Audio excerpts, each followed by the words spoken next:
This episode of Shooting from the Lip is brought to you by the County Line, Louisville's last honky-tonk bar, located at 1891 Old Preston Highway in Hillview, Kentucky.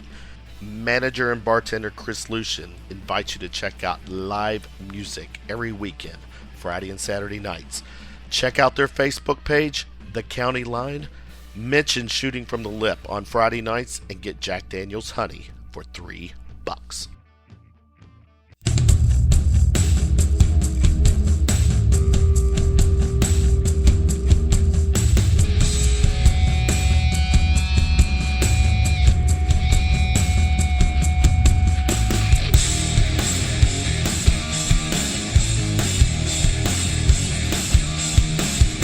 Live from the Shooting from the Lip studio in Louisville, Kentucky, it's time for Lip Service with your hosts, Kevin Hale and Russ Hinkle.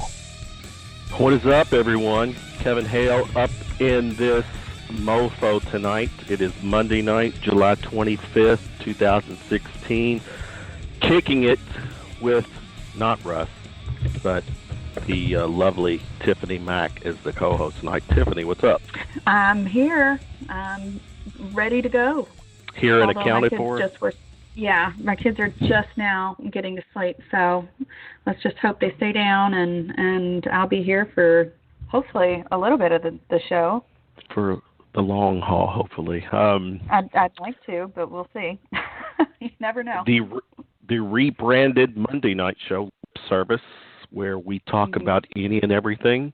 I like to mix up the show, Tiff, with music, politics, religion, promote some local people and their businesses, which we'll have a couple people on tonight.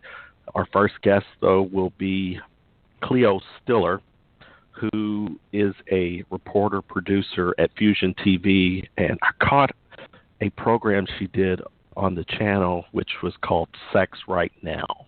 And it was about 22 minutes of brutal honesty when it comes to what people are thinking today, when it comes to sex. So we'll be talking about sex, baby, you and me, and Cleo a little later in a few. And Cleo, you're not going to get shy on me during that segment, are you? Well, I will see. Okay. I'm not sure. It depends on how graphic we get.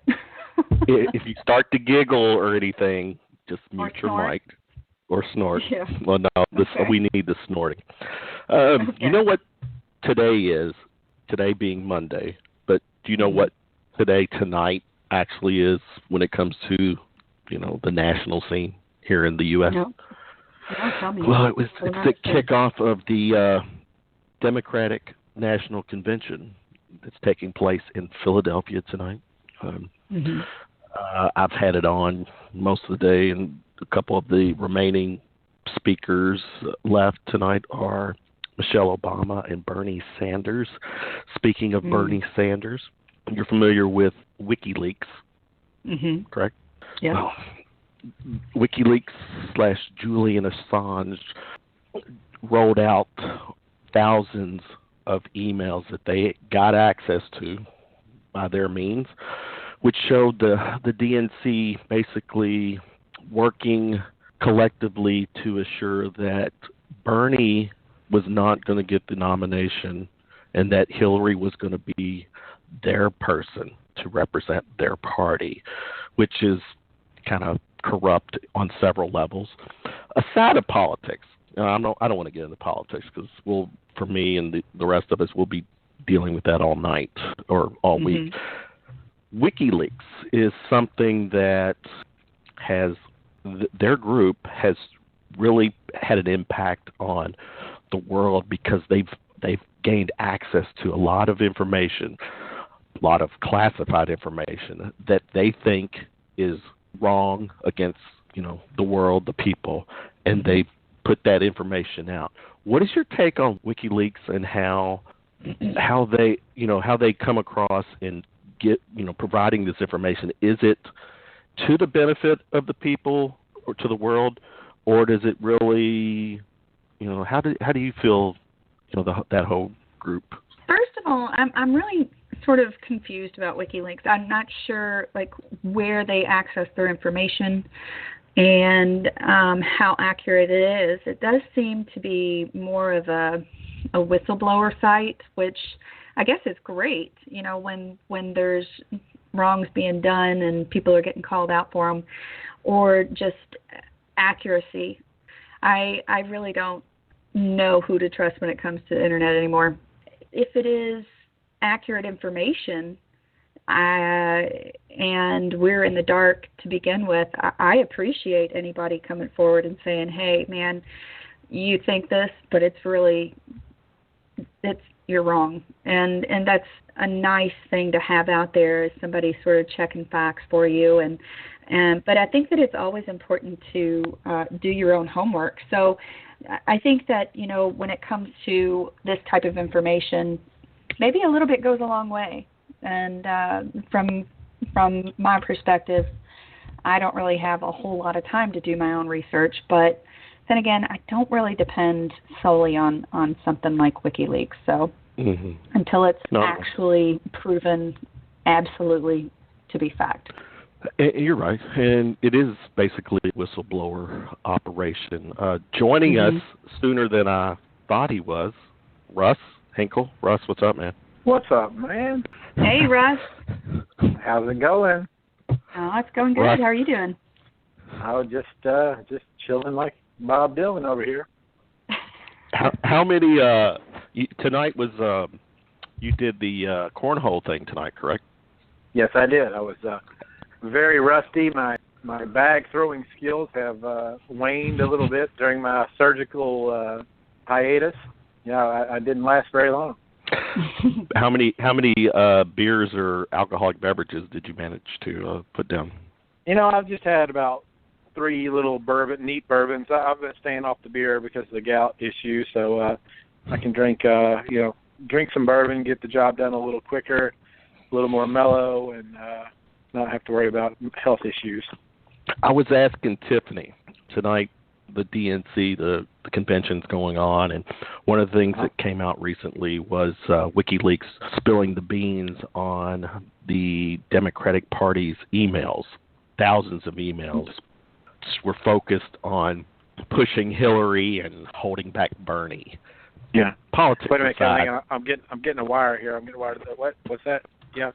I just got some information that all politicians lie, and they all connive and scheme and cheat and do whatever it takes to get their brand. Breaking news, advanced. people. Breaking news. Yeah. So I'm a little shocked, but apparently it's all politicians. Yeah. I think you're Are right. you a fan of? Are you a fan of WikiLeaks, Russ? I'm fine with it. Really, I mean, I think it's changed the paradigm a little bit. That if they're gonna, I mean, they could get to the point where, they're gonna have to go old school analog with shit like nuclear codes and and launch directives. If they're using software or something like that. I think they're still using pre-1980s like wristwatch digital components or something like that. But I'm not mad at WikiLeaks. If it's not them, it's going to be somebody else eventually that's technologically advanced. If anybody should be mad at anybody, it's the idiots who think that they're immune to getting caught for their bullshit. I mean, if they say, oh well, he could expose government secrets and blah blah blah. Well, that's true. So government, now that you've been warned, your shit could be exposed. Be a little bit more careful, tighten your security, and figure some different shit out because it could be exposed. So people think, the burden is on the guy selling the drugs. No, the burden is on the people who are supposed to stop the guy from selling the drugs to get smarter than the guy selling the drugs. So these people who are selling secrets and exposing secrets, you got one of two choices. That's not going away ever. Adapt, move, or die is what my 9th grade biology teacher said. They either adapt to the situation, move, change their paradigm and move away from the situation, or the same shit's gonna happen over and over. I don't know about you, Tiffany. Every time Russ speaks, my IQ, the needle, always goes up for some reason because I learn a little bit more. Mhm. Yes. You're one of the few people I don't piss off, though, Kevin. Well, that's because I've known you for so long. I think the first month you did nothing but piss me off, but then I come to know and love you for who you are. But let's it takes time for people to get through that process. Oh yeah. Yeah, I understand. My wife's still going. Russ, this first hour of the show, we've got it's nothing but ladies. We've got 3 segments. First segment. You know what we're going to talk about, Russ? Ooh, I think we're going to talk about sex, baby.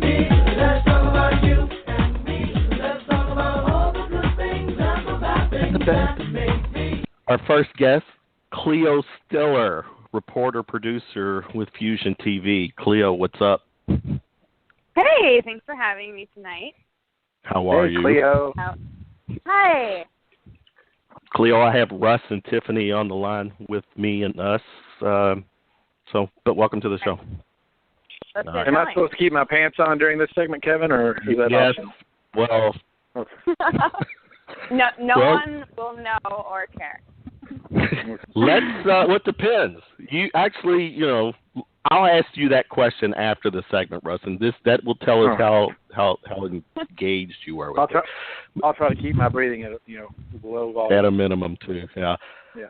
Cleo, I came across the show Fusion TV about a month or so ago. Sex Right Now, and of course, me being a straight male who probably tends to think about it more than the normal guy, I had to stop and check it out. And it was an interesting show. It was 22 minutes, I guess counting commercial, about 22 minutes of, some information that just kept me attached to it. What is your role with Fusion TV as far as reporting and producing, and then is it strictly these types of shows, or tell us about you? Yeah, so I'm Fusion sexual health reporter, and I host various content for them. We do a Snapchat series. We have a Facebook Live show where we talk about sex and dating. But what you watched was a television show that took advantage of some of our best performing digital videos of the year. And we had spent the past year reporting. We do all kinds of content. All of my content is in some way related to sex, health, love, and dating. And the best part of my job is that I then become a receptacle for everyone's crazy stories or crazy questions. And, sometimes they're just sort of sexual health questions, why are women more prone to UTIs than men, and we'll do a video on that. But what you saw in Sex Right Now were some of the stories that just made us go, wait, what? I did too. Yeah.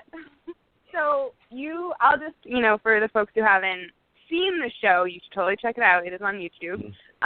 But it's broken into 4 blocks. I think we hit 5 or 6 stories in it. And we can talk about any of them in any order you want. Let's do this. I watched it. I made notes, and we're going to talk for the next, 20, 25 minutes of the show. The first item that you touched on, no pun intended, was foreskin.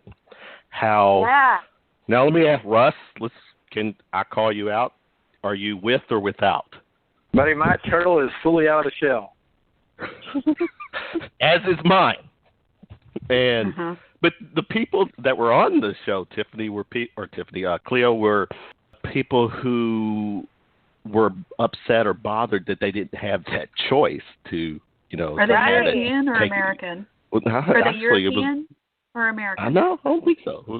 Cleo, share that. Yeah, so this was something fascinating. This actually, I'll be totally honest, this is my favorite story that we've ever covered. I love them all. Foreskin? Yeah, it was just it's totally one of these issues that you would not think is an issue for most folks. It's a non-issue. Exactly. Girl, it is an issue. It is always an issue. Wait, okay, hold on. So what's your, okay, so first of all, just so everyone knows, right, there is like a movement, a growing movement in the U.S. of people who loosely call themselves intactivists. It's like they're intact is the play on the word there. And I like how you said it was loosely. Well, that's because not everyone would label themselves an intactivist, but like that's like a good umbrella term for the movement. And it's people who view infant circumcision as genital mutilation. I can see that. You can, okay, see, really, you can see that. Oh, yeah, absolutely. I always wonder why they still do it. I think it's sort of arcane and barbaric. Well, so you're saying, Tiffany, are you saying that foreskin should be left alone? It should. Yeah, as long as you take care of yourself and bathe like most people do. It's more of a problem when you're in Africa or, I don't know, the outback, someplace where you can't clean yourself properly. We just alienated half our audience there, Tiffany. No, hold on. How? The continent of Africa, you can certainly clean yourself. But I get what you mean, and that's when you're saying that it's an issue when there isn't as much access to hygiene. Correct. Yes. And Kevin, and I other agree than that, it's your parents that decide it for you. Right. Right. Yep. That's what she was getting at too. But okay. Russ, yeah. Your quick comment, Russ. I said I agree 100% too. I am anti foreskin removal because in today's modern medical climate, there's absolutely no reason for it. And of course, as we all know, the origins of this practice are firmly religious, which I would never call myself an intactivist because it's just a little too corny for me. But I'm as anti-religion as they come. So this just falls as another item where I look at and say, okay, yeah, more of the religious nut jobbery that's still infiltrates our culture. Cleo, continue. I'm sorry, but I'm curious because you said you are circumcised, right? Oh yeah, I mean I didn't have any choice in the matter, obviously, but it was right, it was I was born. Interesting. I was born in 1974, but no, I mean I follow people online like I started a while back following Daniel Vitalis and a little bit David Avocado Wolf's a little out there for me, but because I'm a little more conservative than that. But yeah, no, I there is no I have a 5-year-old little girl, and if it would have been a little boy, it would still have its foreskin right now. Really? Have you ever talked to your parents about that? Yeah, they didn't do it for religious reasons. My dad is a 60s hippie, and my mom was, kind of just like, she was 7 years younger than him, so she just kind of followed. They got together when she was really young and had me when she was really young. So it was just customary practice in the hospital that I was born into, and at the time, they probably in '74 they didn't have any statistics to, kind of go against to have any reason to not have it done. They firmly thought it was a hygienic thing, that UTIs, this, that, and the other, and they used that as the support for it. But no, I would never. I'm sure they didn't have any conscious or malicious or even anything other than this is what people do kind of idea.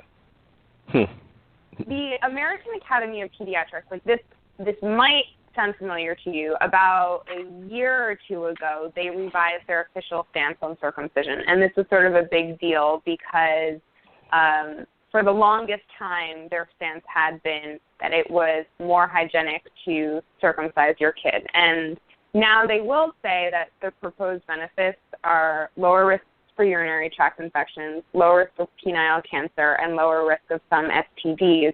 But they revised their statement to say these risks were not great enough to universally or unanimously recommend circumcision. And so, that might seem to us like a small technical change, but actually for them to revise their stance from that point was a huge deal. And that was a big win for intactivists all over the country. And in general, circumcision rates in this country we did the stat on it. It was like back in the 80s, it hit like a high around just below 70% of newborn males in the country were circumcised. And now, down by like 2011, it's gone all the way down to almost 55%. So there is like a cultural, shift away from it, and it's interesting. I'm in New York, and I have like a lot of friends who are in their 30s and having kids, and these like Brooklyn hipster parents, none of them are circumcising their kids. But people are getting smarter. I mean, people are becoming. I can guarantee you that downward trend that you're talking about would almost mirror the upward, the downward trend of organized religion as well. It is, well, so, and that's the thing. So, like, one really interesting thing that came up while we were reporting this, right, is we were like, okay, so then why do people circumcise? Like you said, religion is a huge component. It's just sort of like, it stems from, like, a religious belief, but then it just became cultural, our cultural pattern. And then we started talking to dads who just were like, I just want my kid to look like me. Which is a really kind of like, I'm a woman, so, and I'm also not a parent. But I was like, wow, you want your son's penis to look like your penis? And they were like, yeah, damn straight. And that was really, like, that was very interesting to me. So, I'll throw this in. I've got, my son's 18, so, born 97. When that came up, I didn't even think twice. It was like, yeah, of course, do it. And it was just, but it wasn't hygiene or anything. I think it was more that it was just, that's me. That's how I am. I didn't put any thought to it. Now, if he plus it's a stigma. If he throws it in my face later that, that he was traumatized by it, then I'll feel bad. No. But, exactly. Well, all right, no. That's enough. We've got foreskin. There's several other topics I want to get through. Yeah. One of the other cool pieces was you had a conversation with Dr. Ruth, the one and only Dr. Ruth. Yeah. Talked about sex toys, which sex toys are very popular toys. Yes? Hugely. Yeah. And to listen to Dr. Ruth, now hear me out, Russ, Tiffany, and you're sitting on the couch with her as she's telling you this, about using the vibrator, and you're using it to stimulate, but you don't use it to climax. You use it to get to a certain point, and you finish with your Cleo, your what? Yeah. She goes, your finger? Your finger? That's what. That's exactly how I wanted you to say. Your finger? Yeah. Your finger. Wasn't that fascinating tidbit? That's I'm like wondering why. Talking to a Hall of Famer, right? Kevin, why though? I don't get it. Why would Dr. Ruth say you got to finish with your finger? We'll let Cleo tell us. Okay. She kind of raises a question. I think like most women who own vibrators, and many women do, have wondered at one point or another, which is like, am I ruining my clitoris by using this vibrator? And Dr. Ruth her position is that if you get too used to relying on this, electronic mechanism to orgasm, then you become dependent on it. And if you take that sex toy out of the bedroom, that you run the risk of not being able to orgasm without it. Mm-hmm. So are you saying that you don't use a vibrator outside of the bedroom? You can do it and finish in the living room then? No, she's saying it's like she's saying you use it wherever you damn well please, but don't you dare and this really all of the producers talked about this afterwards. We were like, who do you know that uses the sex toy and then is like, you know what? I'm getting too close. I go stop and rewind here. Yeah, I gotta stop. I can't do the whole thing. Hold on. It sounds kind of like how Kevin ruined himself with those. What do you call those beads on a string, Kevin? I forget what they're called. But didn't you ruin yourself on those? No, that's Kevin. He ruined himself. From what I hear. Shut the fuck up. All right, Cleo. Yeah. So what else did you, besides finishing with your finger, what else did you get from Dr. Ruth? What else did we get from Dr. Ruth? She had some really, so we ended up doing a much longer piece with her. That was her apartment, actually. I recommend anyone who wants to check this out. You'll see her very small apartment on the Upper West Side. Other information that she had that surprised me was that she's actually very traditional, so that even though she's very sex positive and she thinks sex is a really good thing, she is very worried about our generation. She doesn't think that we should have sex outside of a committed relationship. One of those. Boring. Yeah. They're a little out of step with, I think, how a lot of us get down. But she'll be the first one to say it. She said it over and over again in the interview. I'm a square. So she she also thinks that we're, like Tinder is just terrible. Like, she likes that people use dating apps to meet each other, but she doesn't like, these random hookups. And she also is really interesting because she doesn't, in my line of work, like, one thing we say all the time, my biggest advice to people about how to have better sex is to communicate and be really open about sex. And that mostly means with your partner, but also, like, share the information. Don't be ashamed of sex. Like, talk to your friends about it. Talk to your parents about it. Exactly. Yeah. For the record, Tiffany, Russ, you know this. I am so forthcoming with everyone I talk to on Tinder about my feelings. I'm saying. I mean, basically, I got to cross one night stand with Dr. Ruth off my bucket list, apparently. Yeah, I don't know. I don't think she's got it in her. I don't know if you have it in you. Well, I mean, the plan was to get it in her, but now it don't matter who it's in. It's not going to be in her. Yeah. Tiffany, we just got a snort from Tiffany. I just snorted. I did. That was number 2, right? Yeah, number 2. All right, Cleo. One thing you talked about, too, was long-distance relationships and how sex through the computer. Explain that. Okay. So this actually happened. This one was a personal one for me. I was in a long-distance relationship, and a friend of my boyfriend at the time was working for a sex toy company called She Vibe, and there is a type of sex toy called teledildonics, and that basically refers to any sex toy that can be connected and controlled through the internet or through a Wi-Fi connection. And so I can be here in New York, and I can have this vibrator, and then my partner can be anywhere in the world. And as long as we're both connected to Wi-Fi, we can download an app that, like, comes with the sex toy, and then they can control the sex toy, like the speed, the motor, any sort of cool functions that they have on the sex toy.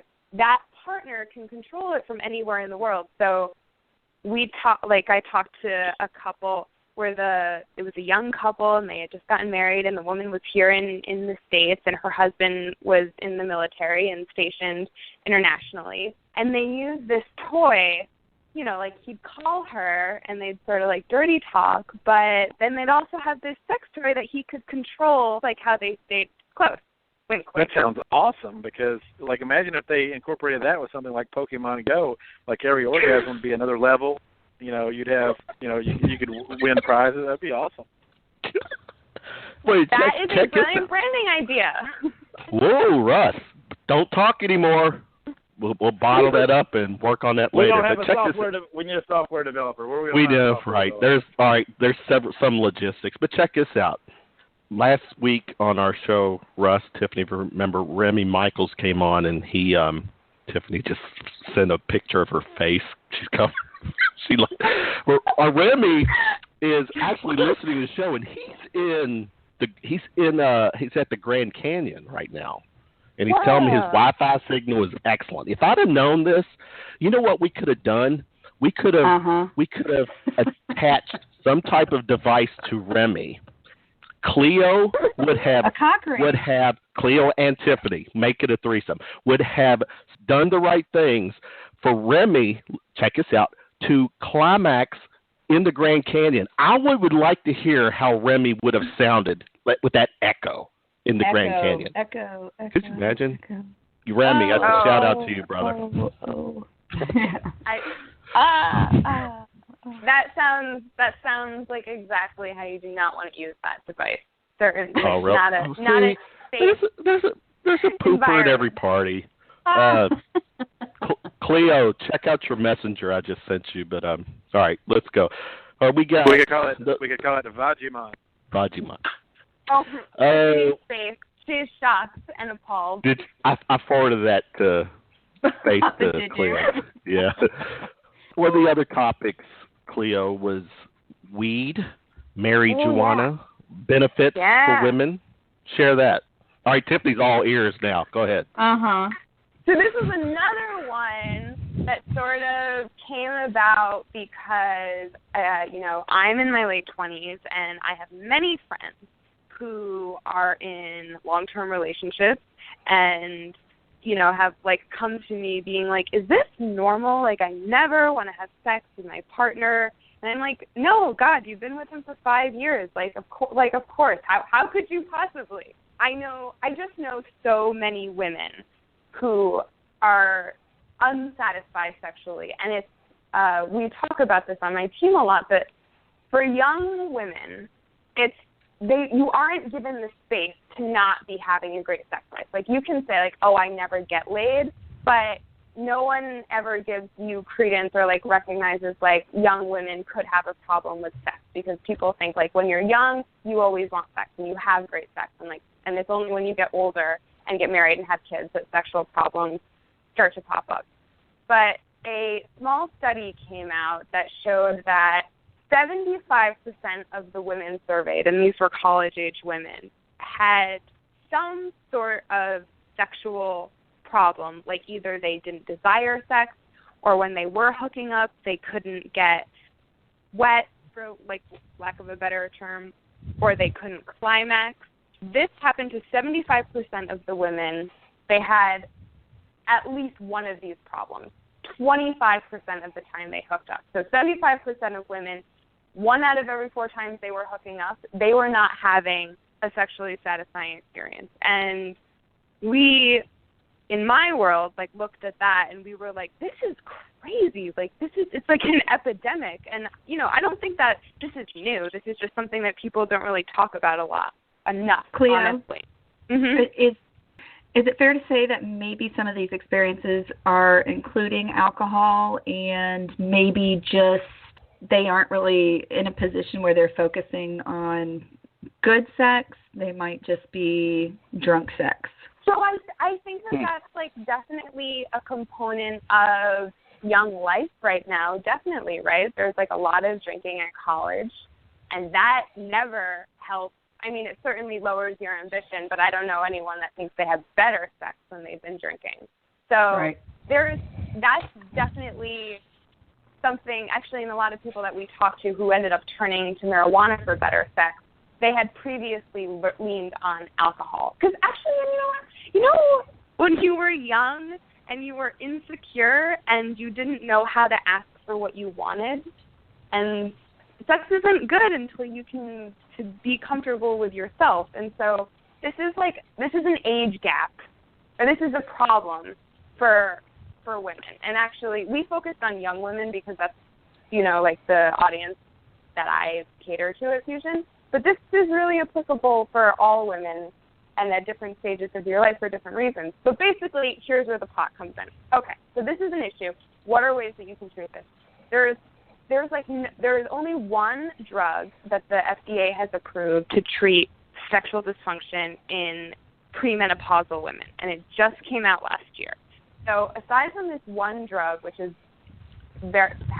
a lot of naysayers, one thing that is kind of been around forever, and marijuana has a long history of being used in tantric sex and in many ways help sex, but there is a guy out in San Diego who is a proponent of using marijuana, cannabis, for better sex because I don't know if you guys have ever gotten high, but one thing it does do, certain strains in certain conditions is like it can help women slow down, right? For women, not for all women, right, but for a lot of women, sex is much more body-mind connected than it is for men. And sometimes what inhibits women from enjoying sex is that they're constantly thinking about like all the things that they have to do, and it's really hard for them to slow down and be in the moment. And so certain strains of marijuana will help you slow down, connect with your partner, empathize, and then on the physical level, again, I don't know if you guys have ever gotten high before, but if you have, you'll remember this feeling of like everything you touch feels more sensitive. It's like each touch is magnified. Is she right, Tiffany? Yeah. What do you guys think? You got real silent there. Tiffany, is she right? I will. As an adult who can make her own decisions, thank you very much.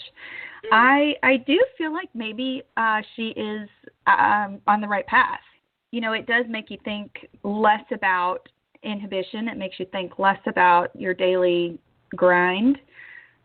No pun intended. Yeah. But yeah, I think you might be onto something. Now, I am definitely no practicer of tantric sex. If my husband would like to try that, we'll discuss that later. I'll let him know what's on the menu. But yeah, I feel like I need to give actually. I just want to know, can I get a medical marijuana prescription because I need tantric sex? Okay. No. So how do you know? Have you tried it? Oh, I don't know. Where do you live? That might be my next. Louisville, Kentucky. We all three do. Okay. I'm not looking at the map, but I'm pretty sure Kentucky does not have medical marijuana. We can actually use the cannabis oil. Yeah? Yeah, absolutely. Okay. Yeah. Yeah. Yeah. Yeah. It's exciting, isn't it? Well, did we get a... it doesn't have to be smoked. That also came up in our research. There is, in fact, some people do tinctures, which is just like a droplet, and you put it under your tongue. That's what we're talking about. That's what we are legally allowed to do here. So I guess I'll be trying it next week.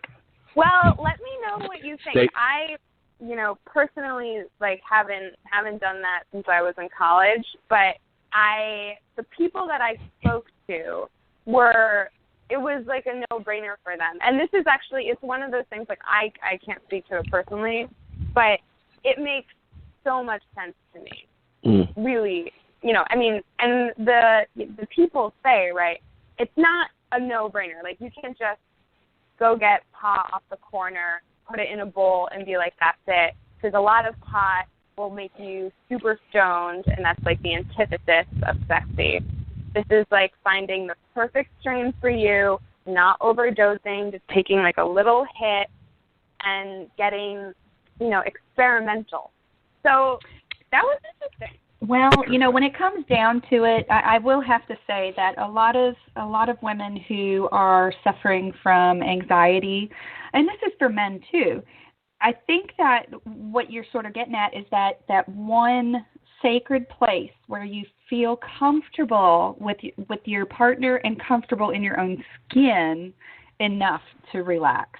So whatever that may be, whether it's, I guess I can't really say anything else beyond, we'll go with the marijuana issue.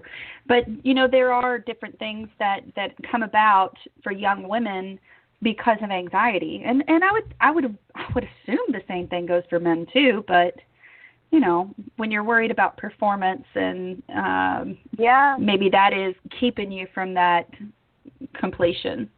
Well, you know what I've gotten out of this? Check this out, Russ, before I let you speak, is that obviously it's a no-brainer.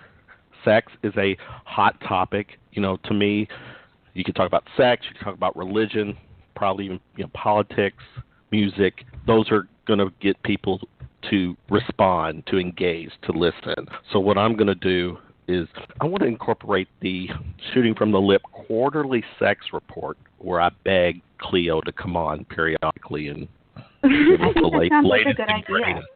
Yeah. What's Cleo's, the segment's going to be, where has Cleo's finger been lately? And she's going to tell us. Russ, what were you saying? I thought we needed to take up for some of these women that are having the bad sexual experiences and not always have the finger pointing at them. I think it's it's probably due to a lot of dudes and maybe some chicks' lack of oral game. I mean, you got to step up your oral game if you want somebody to have a good experience. You got to get down there and you got to be passionate and you got to be focused and have a goal and use a response technique so you can kind of switch it up and know where you're. And it helps to have kind of a pointy tongue that you nicknamed the diamond cutter. But aside from all of that, people need to they really need to step their game up. Well, I appreciate that because I think, like, on the one hand, the point of this conversation is to let people know, like, many people are, this is not like, if you do have, problems with sex, like, so many people do, and just because you're young doesn't mean, like, you're automatically having amazing sex. So we should give space for women to talk about that, but then we should also not make women feel like freaks or like it's all on them. Right? There are many things that we can all do to make sex better. The onus doesn't fall on the one person, right? It's like two to tango, for sure. Well, with that said, to help make our show better and sex better, you will grace us down the road with a repeat visit.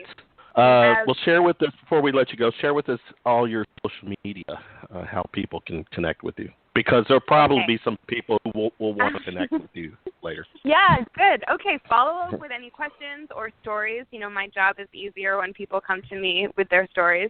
So I'm on Twitter and Snapchat at Cleo, Cleo, M as in Mary, S as in Sam, F as in Frank, Cleo MSF. And I'm on Facebook at Cleo Stiller. And I'm very cool. Communicative. So thank you for having me. Exactly. Absolutely. Came on and killed it. So our next quarterly report, Russ, Tiffany will do our homework to make sure we got the right questions, and we'll bring her back on maybe in time, for Christmas shopping or whatever. We forgot to mention that everybody should practice safe sex because Cleo just said she's communicative, so we got to be careful sometimes. So Everyone practice safe sex. All safe sex is happy. There you go. All right, good have stuff. a nice day. All right, take Cleo, care. it's nice talking Cleo. to you. Okay. Bye. Right. Great, Cleo. Thanks. That was heavy. I like that. See, that to me that's what our Monday show is kind of like. Not every segment needs to be like that, but one segment needs to be, to me, a little edgy. Maybe, now know what's Russ's tongue, its nickname is, right, Russ?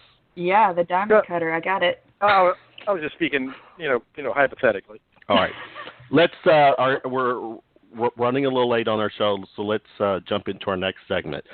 I'd like to bring on Bethany Hood. She's creator, makeup artist, personal trainer at the House of Hood. Bethany, what's up? Hey, how's it going? Good. I got Russ and Tiffany here with us. Welcome to the show. Hey, Bethany. Hey, how are you guys? Do you guys want to know how I can kind of tie my segment into your last segment? We want to know. We talk about sex all night long. What's the shape? What's your tongue like? Right now it tastes like pizza, so that's pretty sexual. There's nothing wrong with pizza. Who doesn't like pizza? Exactly. Hey, I think most people like pizza more than sex, so I mean, it is what it is. Yeah. Depends on the timing of the night. Yeah, you're right. But let's especially Hood. If it's right after sex. If it's right after sex, pizza's a lot better than sex. Especially when you've been dosing on the marijuana. Yeah. If you had sex with marijuana, then you probably do want pizza. You might not even be able to wait until you're done. Exactly. Could be like George Costanza and do both at the same time. Amen. There you go. All right, Bethany, platform is yours. Give us the Bethany Hood bio real quick. So I consider Louisville to be my hometown. I was born in Louisville initially, but kind of lived throughout Kentucky. And once I graduated high school, I kind of knew what I wanted to do. I knew I didn't want to go to college. I found that out. I went to college for a week, literally a week. And I was like, man, this sucks, actually, and I should maybe find something else besides college to do before I have to pay for all of it. So I went to beauty school and figured out that sort of beauty and doing hair and styling hair and makeup and all those things that go within like the wellness lifestyle were something that just came naturally to me. I've been doing that ever since. So for about 5 years, I've moved to Texas and worked in Texas for a little bit and, you know, got a lot of experience out there with people who actually invest in their wellness. So it kind of just like lit a fire under me that whenever I came back to Louisville, that it was something that I should focus on and not give up with, and help people see that where they're putting their money to, like even if it's training or just getting their makeup done for a special event, or, you know, they're having photos taken but they want to feel special, like it's not something that's wasted. It actually supports artists, but it's something that changes your mood internally, and that's a huge thing for me. So I've pretty much just been doing that now for 5 or 6 years, and I see it going much, much bigger for years to come. So it's pretty much me in a nutshell. That's all I do: hair, makeup, and work out. It's badass. I love it. So where does the sex come into play? I know, you're right. I don't have any time. That's unfortunate. I should maybe take some tips. I feel everybody kind of feels, yeah. Just go back. The moral of the story is the Dr. Ruth tip. I mean, Kevin, you may want to give her the Dr. Ruth tip. That was the biggest takeaway from the last segment, I think. Well, actually, let's do this. I think that's where Tiffany made her face that we posted on Facebook. Tiffany, share with Bethany on the first segment. What was Dr. Ruth's tip? While using a vibrator, do not finish with a vibrator, but use your finger. This sounds like a use your fingers. It's better for your body and your orgasm. Listen, Tiffany, that was great. That's Russ, how I've heard her a few times. Did you? Yeah. So actually, Bethany, I mean, look, you've gotten. I mean, this is like, not only have you been able to come on and promote yourself, you've taken something back from this show on that, exactly. You know, advice well, right there. So. I sat down with a pen and paper because I knew I was going to need to take some notes. Like, this is stuff I'm going to learn in life lessons for real. Now, so you're actually located in Louisville, right? Yes. Yeah. Okay, I was just noticing the 859 area code. So yeah, that's a Harrisburg number. So I graduated high school from Mercer County, and I've had literally the same number for as long as I can remember. Yeah. Yeah. What were you saying, Russ? Russ, you were saying something? I was basically going to say the same thing you were, like, based here in Louisville. And so do you actually have people come in and give them makeovers? How does that work? Yeah, the cool thing about being a freelance artist is that you kind of get to pick your own schedule and where you travel to. So people will come to me or I will go to them, whatever is comfortable. I like the idea of like being a flexible artist. So some people don't necessarily want to have their makeup done at their home or in a salon, but they don't mind to like travel to my studio. So some days I will be on set, whether it's like photo shoots for the magazines here in Louisville, or sometimes I'll travel out of state. It really it changes with the gig that I get. So I think that's one of the most appealing things about what I do is I don't ever really know where I'm going to be next week. But for the most part, I stay here in Louisville and like the surrounding areas. So I consider myself a Louisville artist for sure. Cool. Yeah, I'm looking. I was saying my wife Mallory, she's a little bit obsessed with makeup. It's like every Christmas and birthday, I'm going up to get the Stardust collection or some kind of new crazy exclusive shadow collection that you gotta like be there the morning that it releases or something. But she's obsessed with watching makeup tutorials on Facebook and things of this nature. So I feel like this is something that she'd be uber interested in. It's great. I think some people feel like, that chicks are hard to shop for or something like that, but that's actually, I mean, I wish I had somebody that would buy all of my makeup. Like, that sounds great. It's a good idea. Most women are absolutely obsessed with makeup, but they don't necessarily know how to do it, or they're not as confident with it, so they don't play around. So I love to meet people who, you know, they won't necessarily know that I'm a makeup artist, but they'll say something about my makeup, and then we'll get talking about it, and, you know, they almost have just as much passion for makeup as I do. But then they end the sentence with, but I don't really know what I'm doing, so I don't ever really wear it. And that's it's kind of sad to see. So sometimes I will do classes, or mostly one-on-one, because I'm just an extremely casual person. I don't want someone to come in and feel intimidated. So, like, we can definitely sit down and maybe choose a look that they like to do or are really, you know, kind of curious about, and then we'll recreate that look, and I'll tell them kind of what products I like to use, but then hopefully that they make it their own. So makeup's cool. It's a lot like art, but, you know, you get to, if you mess up, you can just take it off, you know. It's great. Yeah, it's a lot like art. I just wish it wasn't so in your face, you know. So in your face. Pop.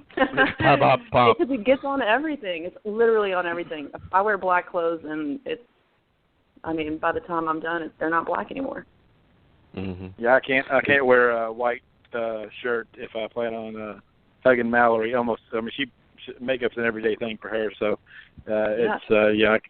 I'm always constantly aware of the makeup. You got to do the side. You have to side hugs and things like that. Or white pants, right, Russ? Yeah, of course. Yeah, of course.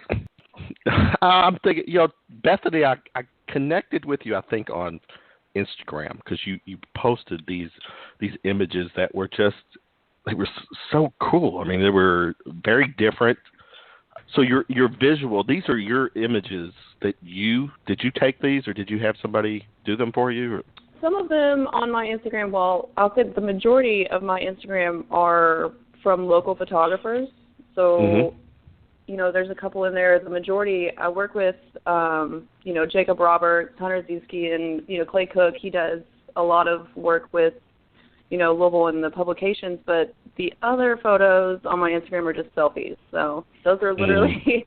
Those are just from my phone whenever I feel like I've had some time to sit down and play with my makeup and, take a photo of it. But I like to keep the House of Hood, that Instagram, strictly for editorial work, for, brides and things like that. So I don't necessarily take the photos. I just kind of use Instagram as a platform to share all that work. It's like a mobile portfolio. Okay, so this is you with the short hair, correct? Yes, probably. Bald, with the shaved sides? Yeah. And longer on top? Okay. Let me just say that, first of all, you're stunning, and you probably don't even need makeup, but I do appreciate the artistic look that you have. Every single one of them are just stunning. I wish I had the confidence to be able to put on that type of makeup to make it, really pop and stand out. I'm just terrified of it. I'm, first of all, I've got 2 kids, so I don't have really time to sit down and do anything more than 5-minute makeup. But, I can see how the technique is probably more important than the actual product, is it? Yeah, essentially, but it's kind of like an entire package. So you can take products from the drugstore or something that might not be as pigmented as other products, and you can make them look, just like that. But then again, you'll have to have good brushes or just a good technique. So how you set the product, how you apply the product, how you do everything like that would maybe change it. But honestly, in my opinion, there's no wrong way to do it. It's just there are different ways. So even doing a heavy face like that, you can get that done in 45 minutes if you have the right brushes, or if you just have really good products that you don't have to do a lot of cleanup on. So it's kind of like a balancing act, and it definitely works a lot better if you know the technique, you have the best tools, and experience too. So whenever I first started doing makeup, doing something like that took me forever. And it looked awful. It looked terrible. And I would just go out into public like that and then come home and it would be all over my face. And I'm like, man, I thought I looked so good. And obviously also my brows, going from starting out in a beginner, doing something that I just love to do and I just practiced it all the time, and it looked terrible. But I didn't stop just because it was something that I love to do. And I say that the only thing that makes me as good as I am today, you know, and I'm not even that, you know, much better than anybody, but what makes me better today is that I've been doing it for 5 years and that I've, you know, learned to fix my mistakes. Mm-hmm. So I feel like what we're hearing is that there's a thin black line. You know, there's a very fine line between art and then looking like Bozo the Clown. Yeah. We want to avoid looking like a clown. I mean, unless that's your goal. Sometimes it is. I don't know. Sometimes it is.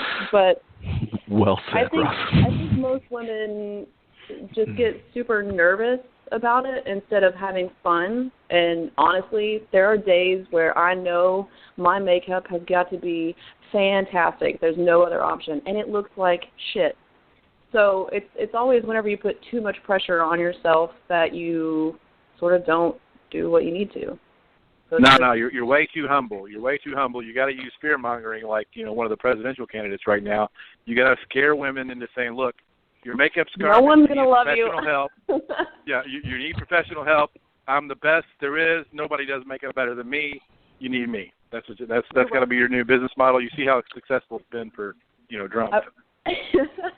I would say that if you're going to want this memory or you're going to want your makeup to look good for a longer period of time, you definitely need me. Like, you're definitely going to need a professional or anything like that. But as far as day-to-day goes, I want more people to, like, play with color and to, you know, be bold in that sense, because no one really should care. It's makeup. It's literally just color that we put on our face, and it's supposed to be fun and expressive, and people think too much about it. I don't know. I don't necessarily care too much about what people think about me, so it's kind of hard for me to relate in that sense, because I think everybody should be a badass in their own way.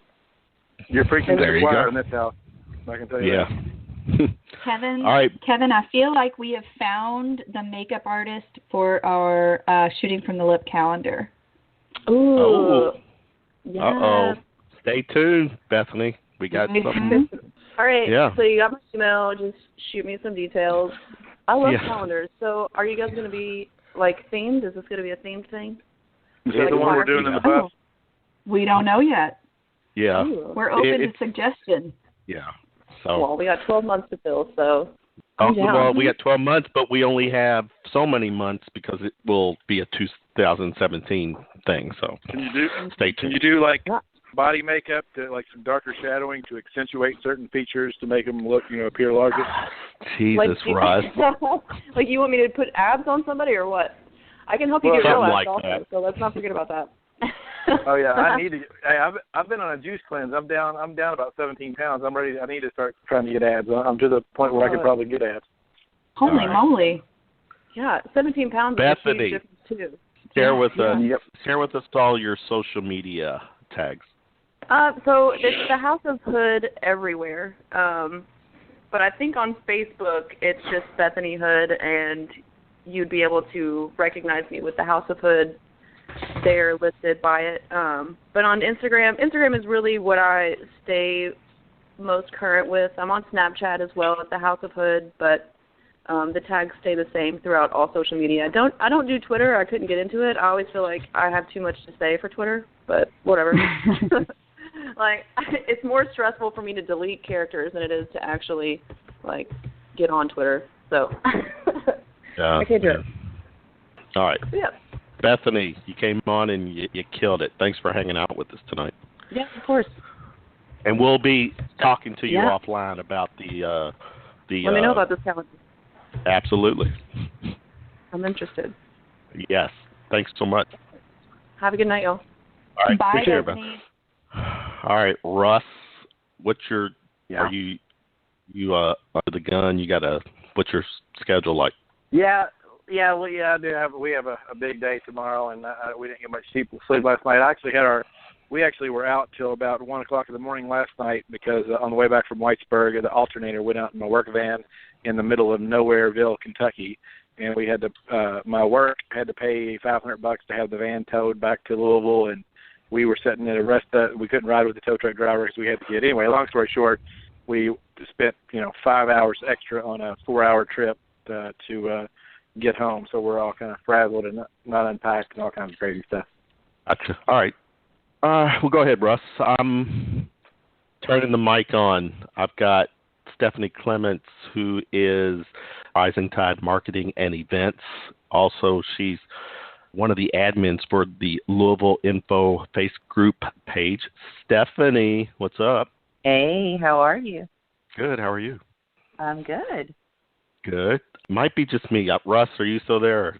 Russ might have already left. So we got people dropping. People. I'm already losing people. Just you're not. What's up with that? Yeah. How many glasses of wine are you into as of now, or did you even go there? I went there, but we won't plead. Did you? I may plead the fifth on that. Yeah. All right. That's okay. I told you it could be a fun show because it's a stressful day. It's good, but stressful. Good. So. Tell us about Rising Tide Marketing and Events. What's that all about? Came up with the name mainly because I wanted to, you've heard the saying, a rising tide raises all ships.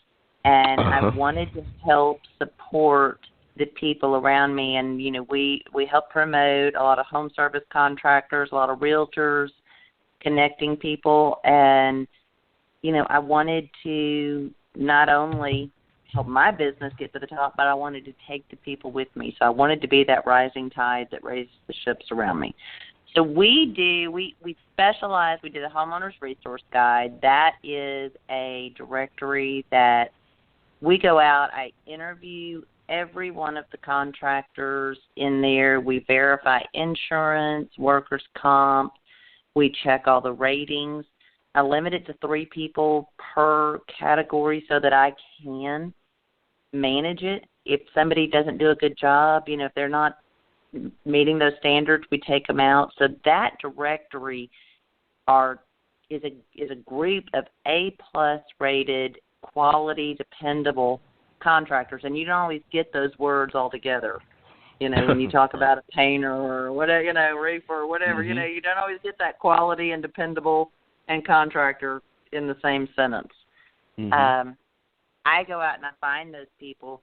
That directory gets put out to all of the realtors in town. We have, website, homeownersresourceguide.com, so that just the general homeowner can find it. So we promote those people. Back in March, I started promoting that I was going to do events. We do luxury real estate open houses. And so they are truly events. And people come out, you get to see these homes. We ask that you share them. When you deal with $1 million homes, there's not a buyer on every corner. These don't sell quickly. But the more they get shared, we may find the buyers that may be outside of Louisville. And so we do a lot of promoting for that, help the people that are trying to move these homes. And, who knows, maybe somebody in California is going to see this house and go, for $1.5 million, I can get that when, it would cost me $5 million out here. Why not just move to Louisville, right? There you go. There's your hook, if you will. Besides Rising Tide Marketing, you are also affiliated Louisville Info. Share with us what's that all about. Well, I started that several years ago it was a way for me to get to know people and add value. I was in sales. I called on different businesses. It was before I even started the Homeowners Resource Guide, but it was a way to connect people, and I was already becoming that kind of go-to person. And people would say, hey, do you know what I can do for this, or where I can go, just because of the business I was in, and I was very connected to the restaurants and bars and different business owners, and so people knew I knew the right people. And instead of taking multiple calls during the day of people asking what they should do or where they could go, I decided to create the Facebook group.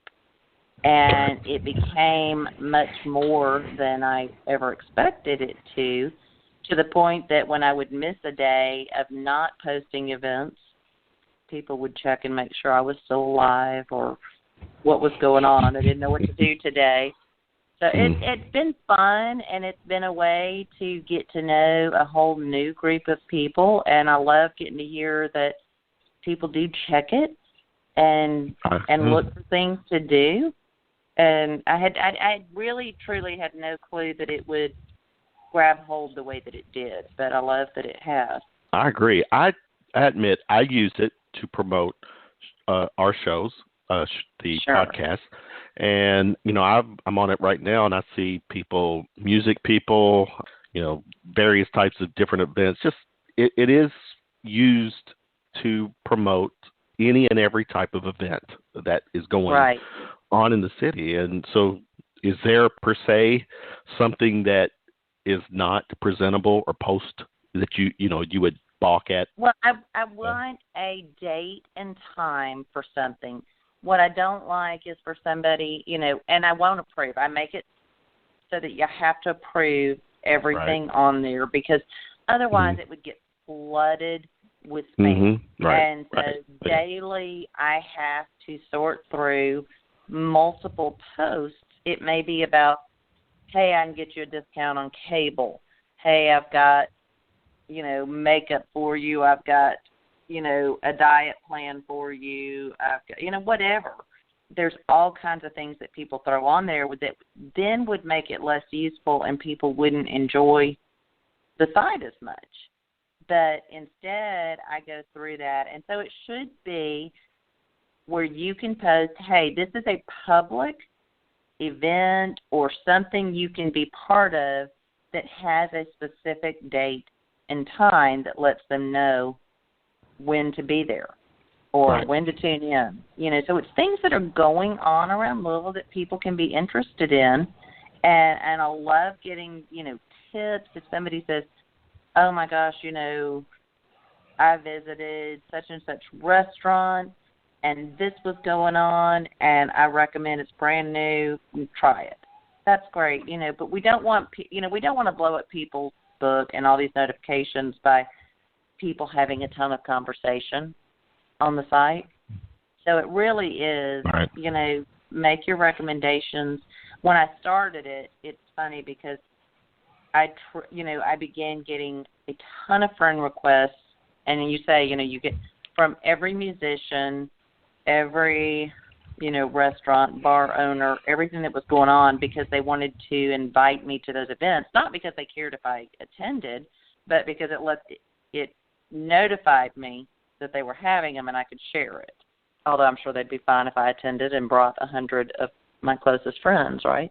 So it's been a really neat site, and I've gotten to know a lot of new people, and I love hearing that people use it. Finishing up, what's some of the big things going on for you this coming weekend?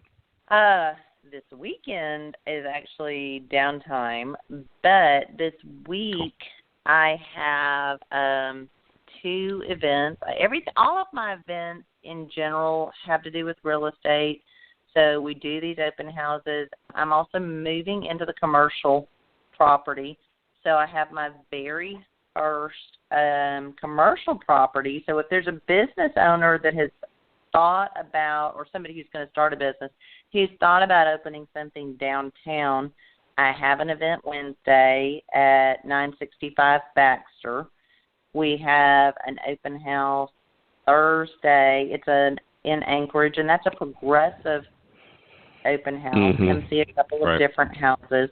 And if you go to our Rising Tide Marketing and Events page on Facebook, you can follow our events. You can actually subscribe to them, so you can see what all is going on, keep up with everything that we're doing. So, like I said, all of our events they're truly events. They're not just come tour the open house for 10 minutes and leave. Right.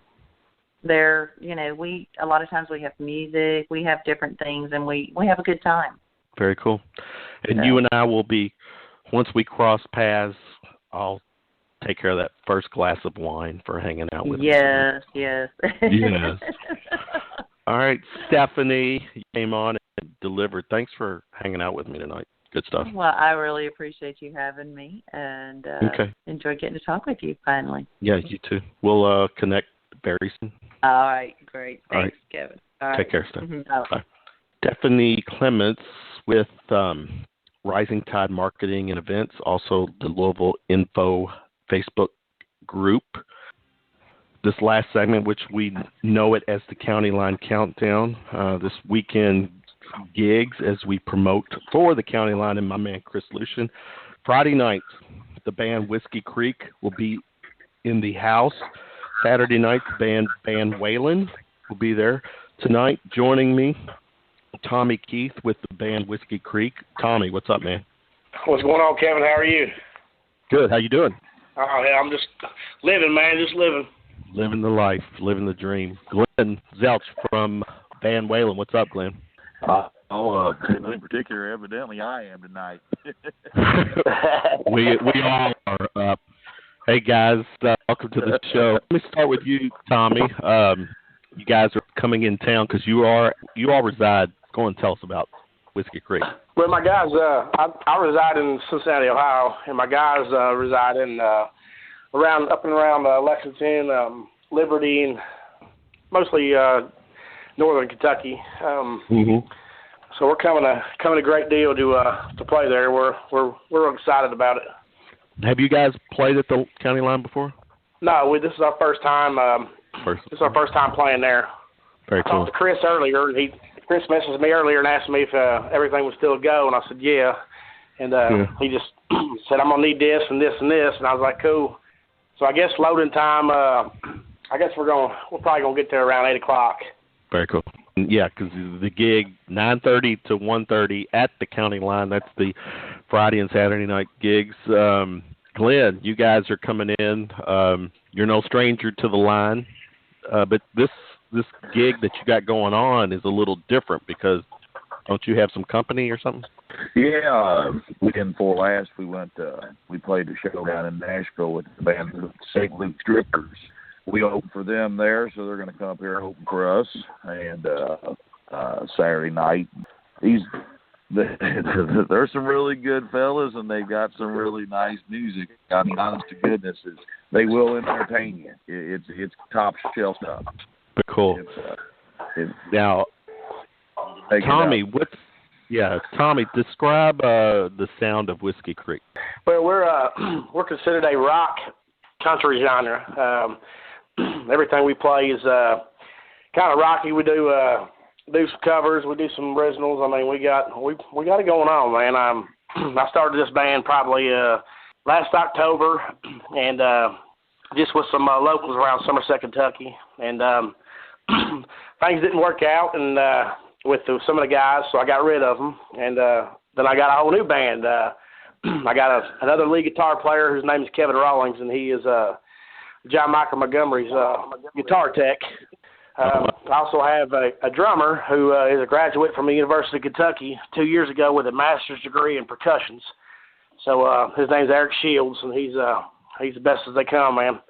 And I got a guitar player sitting in with me from Somerset, Kentucky this weekend. His name is Cody Lee Meese. He is he's a Stevie Ray Vaughan prodigy, man. He's real deal. And my bass player, his name's Gary Jones. He's about 70 years old. He was on tour with Johnny Paycheck back in, when he's in his late 20s, early 30s. So I got a really good crew around me, and we just we rock. I mean, we rock. I can vouch for us. That's the name of the game. Glenn, you guys. Yes, sir. You guys have actually gone through some personnel changes too, right? Oh, there's been a million personnel changes over the life of this band, but yeah, that's the way it goes. So you got a new drummer, correct? Yeah. Okay. And the new drummer got to play. I was going to say, I can't say he's new. He's been around us since he was born. Oh, well, yeah. That's true, yeah. He's a fantastic drummer, amongst other things. The kid can blow a saxophone like nobody's business either. I mean, he's multi-talented, but he knows our material and knows it well, so everything goes over just fine.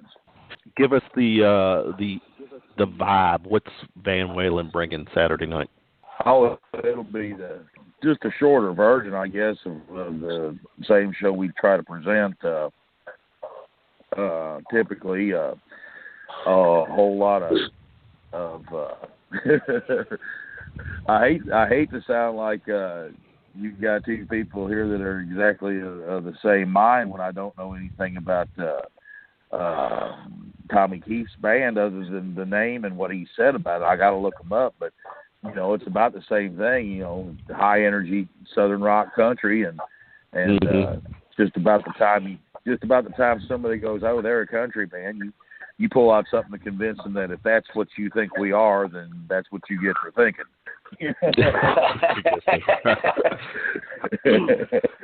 Yeah. Now, I have to be honest, because, I'll throw this at both of you guys, and I'll start with Tommy first, because the truth is, if I have to pick a genre of music to listen to, it's going to be rock first. And not country. Country is probably down the list. I like country music, but it's not one of my first. But rock bands who can do country make country so much more interesting for me. It sounds so much better to hear a rock band cover any type of country music, or even if it's their original, because I could still, even if you do a country original, you write something that's kind of country, but you're more of a rock band, I can hear that rock influence in it, and that's what gets me really into you guys. So, Tommy, is that you guys are going to bring that more country or rock sound, blending it in with the country?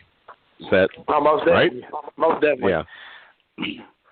Yeah, most definitely. We, like I said, my guitar player that we're bringing with us, one of my guys that we're going to sit in with us this weekend, Cody Meese, he's a blues guy. Like, he's more bluesy than anything. He's like I said, he's a Stevie Ray Vaughan prodigy. I mean, the kid can play. When with him, it's going to sound, we'll sound more rocky than anything. But we play the old country tunes, like the David Allen Coes, and we play like the Waylon Jennings and stuff like that. But with him playing with us, it's gonna sound more rocky. Mm. How many members are in the band, Tommy? We got 4, and 5 plus myself. Okay. I got 2 guitar players, a bass player, and a drummer. I don't do much playing. I basically just sing. I'm the front man. Right. I do what I do, man. Now, Glenn, with you've added a drummer. Is that the only thing? Because what's the current lineup like right now? It's essentially the same thing that Tommy was saying. We got 2 guitar players and drums and bass. I guess that's all you need. It'd be nice to have a set of keyboards in there to make it a proper band, but the fact of the matter is we've been doing this for quite some time, and obviously we've managed to make it work. Turn it up and tear it up. Take it to the Spinal Tap, turn it up to 11. Amen. Now, Glenn, you've definitely got something that Tommy's band doesn't have, and that's a 20-year-old bassist that is a female who can fucking. Yes, Glenn? Oh yeah. Yeah. is there anybody that would deny her talents, never seen her or heard her play? Yeah. And she's as good of a person as right. She's a great person too. So, not to steal any thunder from you, Tommy. It's just a chick. I think Tommy, you'd agree that a chick up on the stage with a rock band probably gonna get your attention a time or two. Oh, most definitely. Yeah. I've seen some females that can play, and I take nothing from them. I mean, whether you female, male, whether you're gay or you're not gay or whatever. I mean, it don't make a damn to me. If you can play, you can play. I mean, you got my respect already.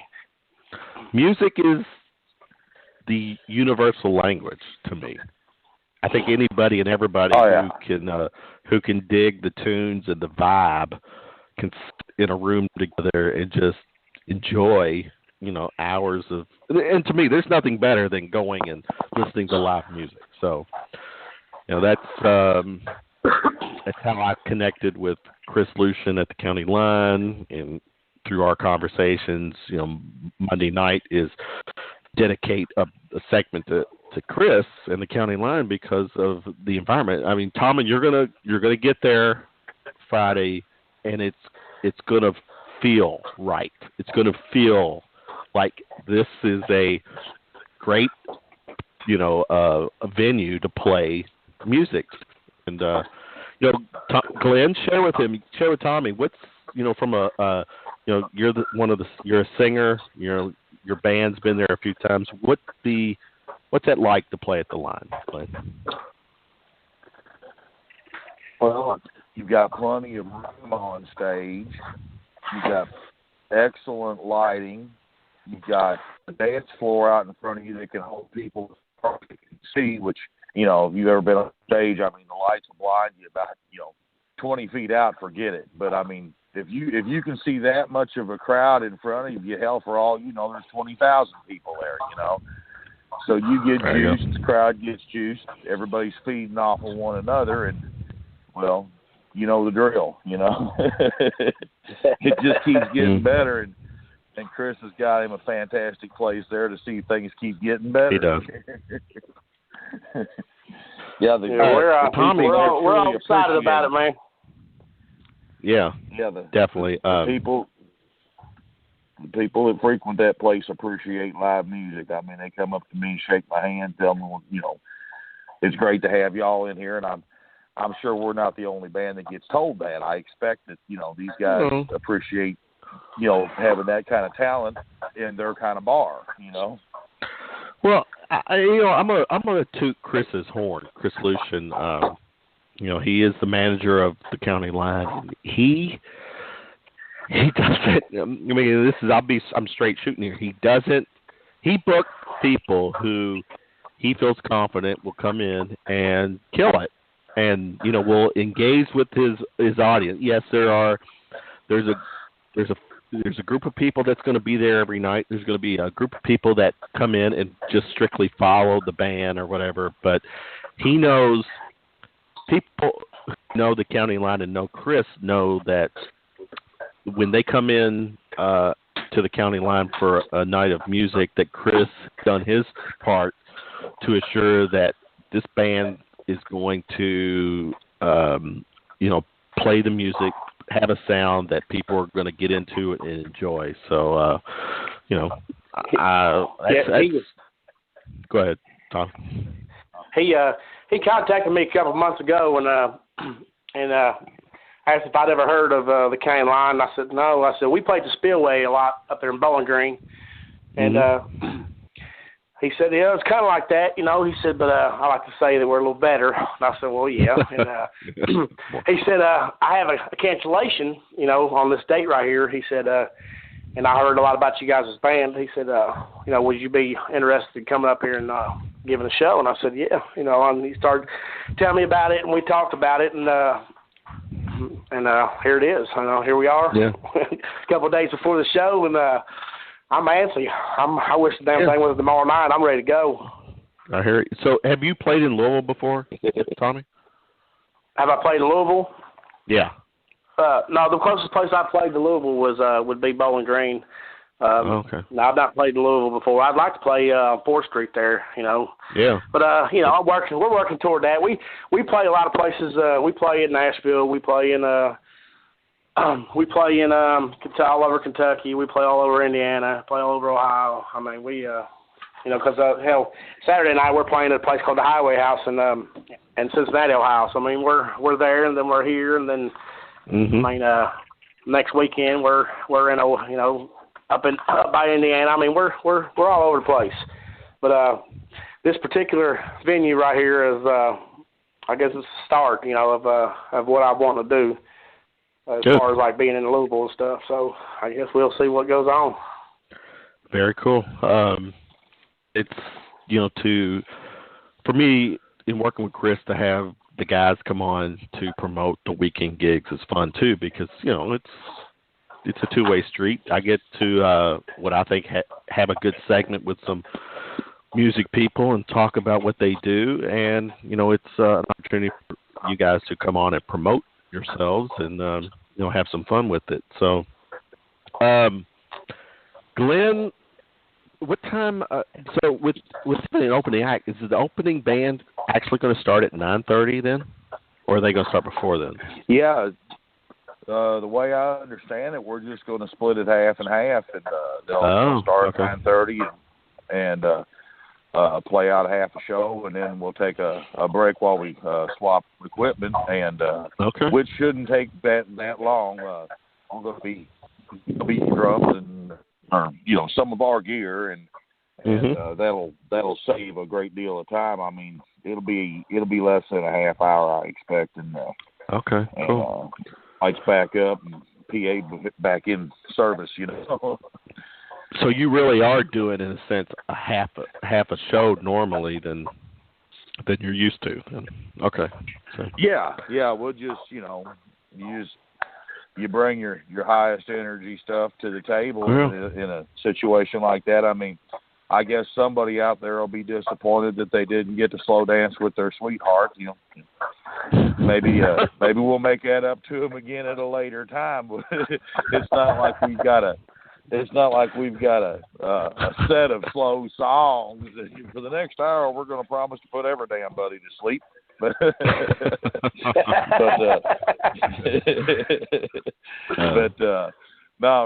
Realistically, you bring your A game to something like that, turn it up, tear it up, and roll on with it. And I feel very confident.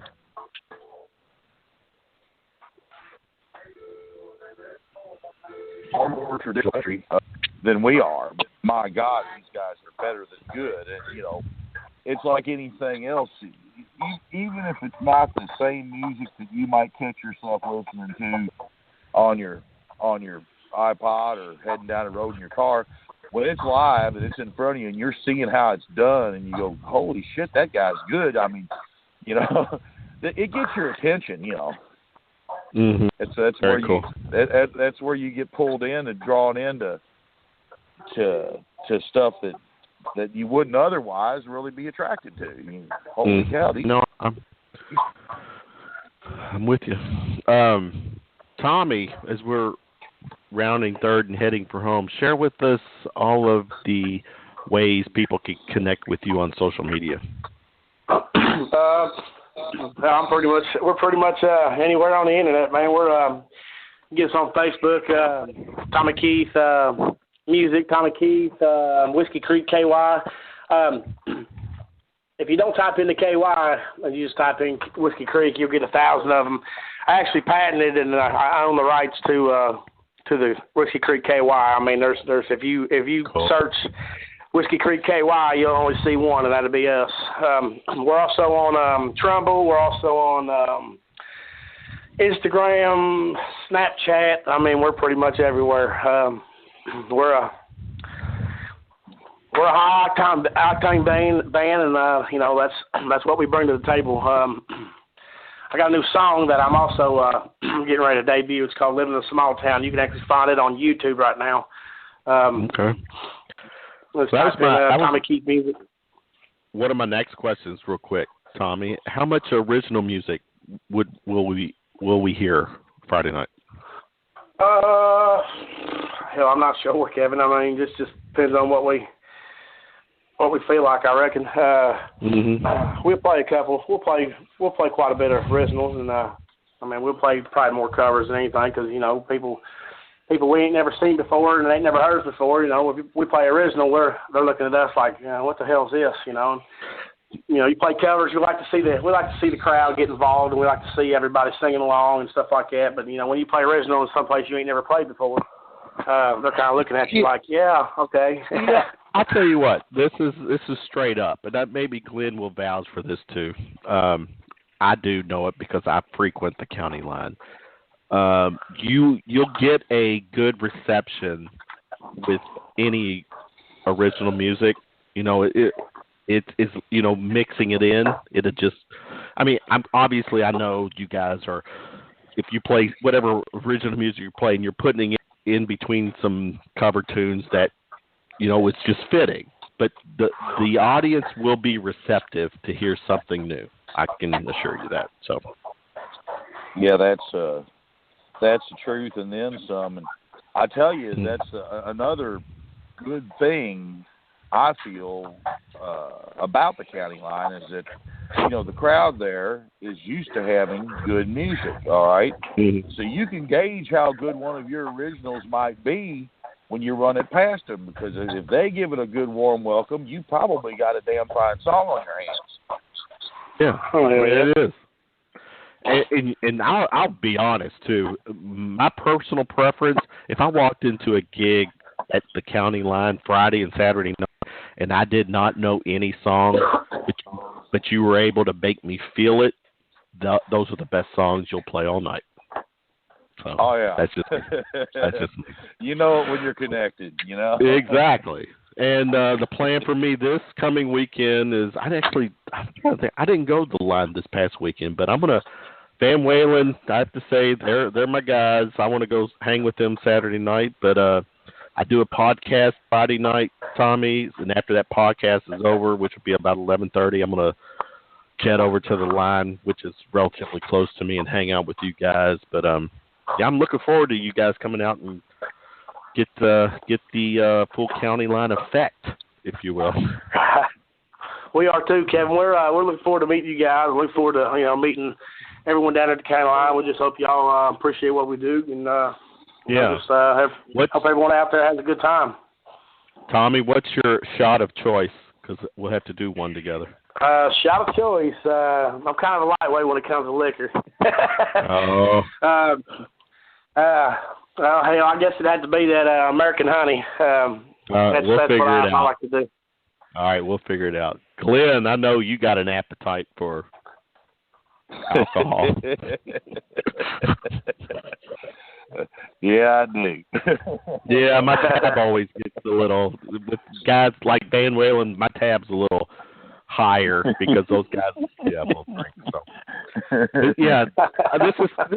this is a great weekend for me because Whiskey Creek, a band that I haven't been able to, or this first time here in Louisville, first time at the county line. So this would be a treat for me to get to interact with new people, new music, and just hang out with the music guys. And, because we know, Glenn, these guys are going to come in and they're going to make every impression. They're going to do their best. And I'm pretty sure that they're going to make a good impression. And then, it's Friday and Saturday night. I get the old fogies, if you will, to hang out with, and this weekend for me would be a good weekend to hang out with some cool people. So I'm looking forward to it. If this old fogey don't get too badly beat up Friday during the day at work, maybe I can sneak out and come out and play Friday night too. Really? Will you be up there? You come up there, Glenn. Tommy will take care of you. If I come out and play, I sure as hell will. And check out hopefully a fine band here. And I dare you to come out to the line then, Glenn. Glenn, if you come out Friday night, I'll get you up on stage and we'll rock out some. Oh yeah. Wait till you, that voice of Glenn's is killer too. So. Yeah. And a good time was had by all. Yeah, a good time was had by all. All right, Tommy, you guys will be arriving. You said about 8 Friday. Yeah. Well, that's what he said earlier, that everything. He said we can load in about 11, but hell, that's too early for everybody. Hell, my guys they don't even get out of bed till 3 or 4 in the afternoon. Right. But yeah, I'll be there a little early though. I like to check things out and make sure everything's everything. So our guys roll in. I don't know if we got a bus, but I don't know if we're gonna ride the bus because it's just more like a plug and play place. But I'm sure we'll arrive an occasion. There you go. Does Glenn, now that you guys have been there several times, do we have to roll the red carpet out for you guys? Every time I walked through that door, I felt like the red carpet was already rolled out. I mean, it's that nice place. It's spray painted onto the concrete, but if you think it's red, then it's red. Well, if you get enough shots in it, it'd be whatever color you want it to be. Exactly. And don't forget, Tommy. Tommy, we got a shot to do Friday night, so I'll be hunting you down. Yes, sir. Yes, sir. All right, man. You guys came on and killed it. Tommy Key with the band Whiskey Creek. Mr. Glenn Zelch with the band Van Waylon. Friday and Saturday gigs at the Line. I think it's going to be a heavy sounding weekend. It's going to be that rock with some country mixed in, which I'm totally okay with. But Keith, man, I wish you the best in coming in and killing it. So I guess honestly, it's the time to make an impression. Make it this Friday night, and that gig will be yours whenever you want it. Our objective, Kevin, is to come. We're going to blow the doors off the place. I mean, there's no doubt about it. There you go. New place, new faces, new crowd. Yeah, it's going down. Definitely, it's going down. It is. Wow. Just save just a little bit of energy for the Van Waylon boy for the next night. Yeah, don't let them come in Saturday and all of a sudden they've just realized all the energy has been sucked out of this building. What do we do? We'll leave a little bit for him. We'll leave a little bit for him. Glenn, he sounds like a good fella. I'm getting ready to go. I'm getting ready to search his band here. He is a good guy. Glenn, seriously, if you're not doing nothing Friday night, come and hang out with me at the Line. If it is possible, count me in, man. All right, I'll text you and we'll see what you're doing, man. But yeah, let's hang out with the brothers. Will do, doggy. All right, man. Tommy Keith with Whiskey Creek, Glenn Wells with Zelch with Van Waylon. The Friday, Saturday gigs at the County Line. Thanks for coming and hanging with us. Good luck this weekend. Hey, thank you very much, Kevin. All right, we'll see you this weekend. See you guys. Yeah. Take care. Bye-bye. Wrapping up the Shooting from the Lip Service episode tonight. Wow. We had Cleo Stiller with the first segment. We talked sex, baby. And then the second segment, we had Bethany Hood. We talked makeup, baby. And then Stephanie Clements came on and we talked homeowners, baby. HRG marketing, baby. Owner of Rising Tide Marketing and Even. Okay. Little info is her Facebook page. And we finish it off with the County Line Countdown. Tommy Keith of Whiskey Creek, who was performing on July 29th. That's a Friday. And then Glenn Zelch of Van Waylon, who are performing Saturday, July 30th. Media plugs. You can find our shows on iTunes and Shoot from the Lip. You can subscribe to those sites, to those mediums. Twitter at The Shooting Lip, at Reality Russ, at Hale 423, at Tiffany Mac _ET. You can like us and follow us on Facebook and Instagram. Shooting Show brought to you by Blog Talk Radio. All right, Louisville. We bid you a good night and a peaceful day. Peace out, Louisville. Have a good night.